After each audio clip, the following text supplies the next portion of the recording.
Hello everybody, and welcome back to the channel for this week's Toolbox Safety Topic video. Before we get started, make sure that you give me a thumbs up down below here to encourage me to make more videos of this type. Also, subscribe to my YouTube channel where you will find additional videos of this nature, other safety related videos, and leadership training videos. And if you find this information useful or helpful, make sure you share it with your colleagues and co-workers. Well, let's go ahead and get started with this week's Toolbox Safety Topic video.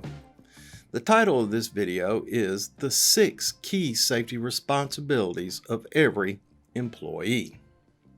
Now, I read this article in the American Equity Underwriters, Inc., and I'd like to share it with you.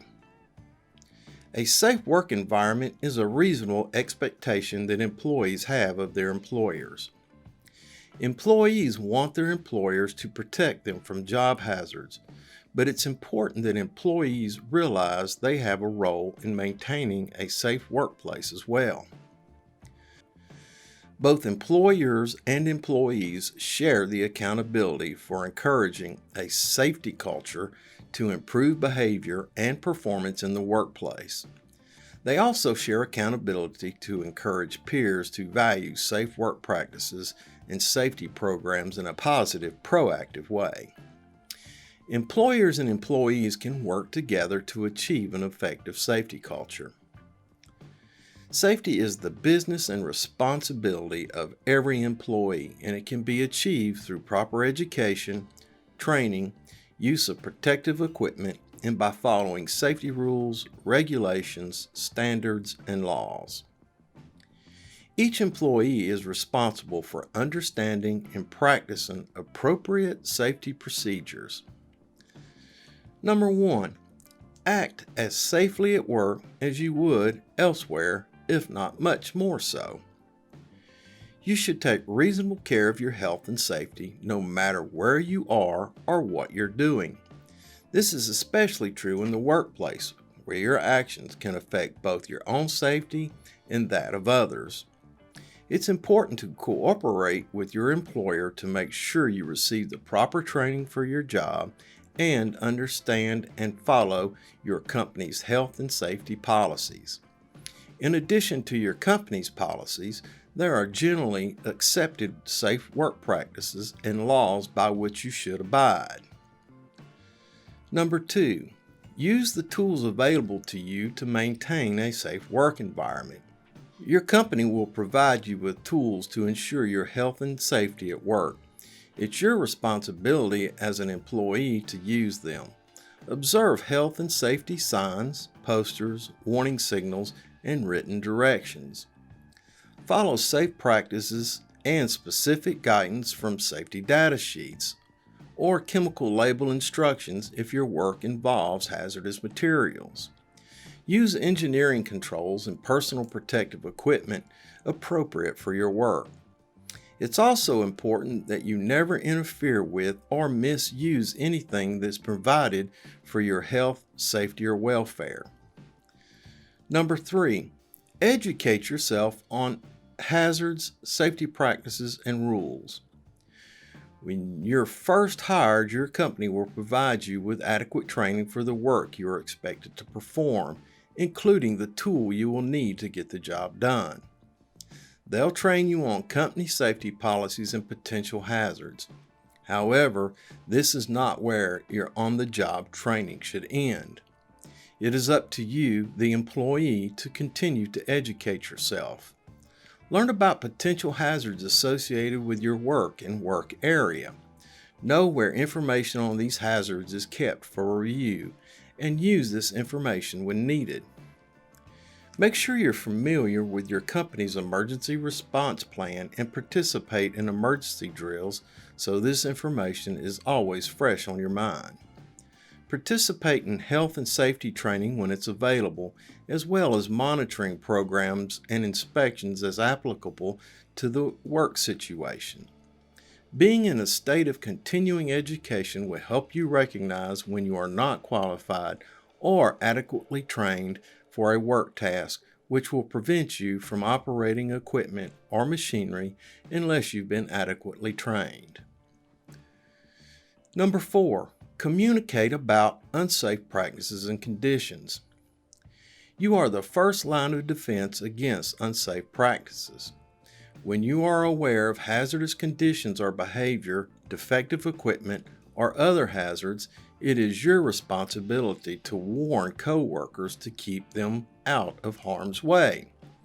You should report all unsafe acts, unsafe conditions, illnesses, and injuries to the appropriate person at your company. No one knows your job or tools better than you do. If you think a job or task is unsafe, stop the work and communicate your concerns with your supervisor. You should also consider ways to make a process or equipment safer and communicate those as well. Number 5, identify and lower your level of acceptable risk. In the safety world, we call that a LOR. The level of acceptable risk is the warning light threshold that each employee has that establishes the level of risk an employee is willing to take or accept to perform a task or operation before he or she feels the risk is too great. Each time you successfully take a risk while performing a job, your LOR rises. You start telling yourself, I've done this 100 times and nothing has happened to me. I'm going to keep doing it this way. Nothing will happen to me. You must learn to lower your LOR and integrate safety procedures as you plan your work to remove the risk. And finally, number 6. Remember that following safety rules and regulations isn't optional. It's the law. OSHA's General Duty Clause states, each employee shall comply with occupational safe and health standards in all rules, regulations, and orders issued according to this Act, which is applicable to his own actions and conduct. This means that by law, employees must follow the OSHA rules and regulations while performing work operations. Now, people go to work every day expecting not to be injured. As an employee, you have a right to a safe and healthful work environment, but employers are not the only ones responsible for your safety. You are too. By accepting these 6 employee safety responsibilities, you're making your workplace a safer place for both you and your coworkers. All right, boys and girls, that's it for this week's Toolbox Safety Topic video. Thanks for stopping by, and thanks for watching. Make sure you give me a thumbs up down below here to encourage me to make more videos of this type. Also, subscribe to my YouTube channel where you'll find additional videos of this nature, other safety-related videos, and leadership training videos.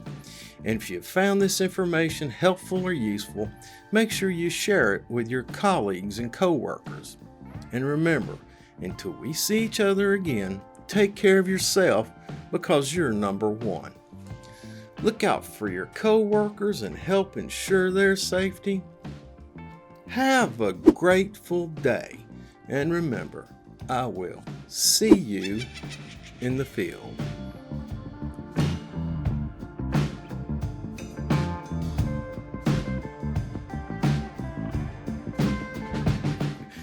All right, well, that's it for this week's Toolbox Safety Topic. If you watch to the very end, whichever way video rolls, I don't know. I left some of those Easter eggs I normally leave for you to look at. You can leave a comment down below and tell me what you think about them. And if you have any questions or concerns about safety, leave me a note once again down below in the comments, and I'll get back with you on that. If you have a special request for a video, some toolbox topic you'd like to see in a video format, make sure you leave that down below as well, and I'll try and put together a video on that item that you mentioned. Anyway, thanks for watching. Have a grateful day. I'll see you in the field. Stop recording.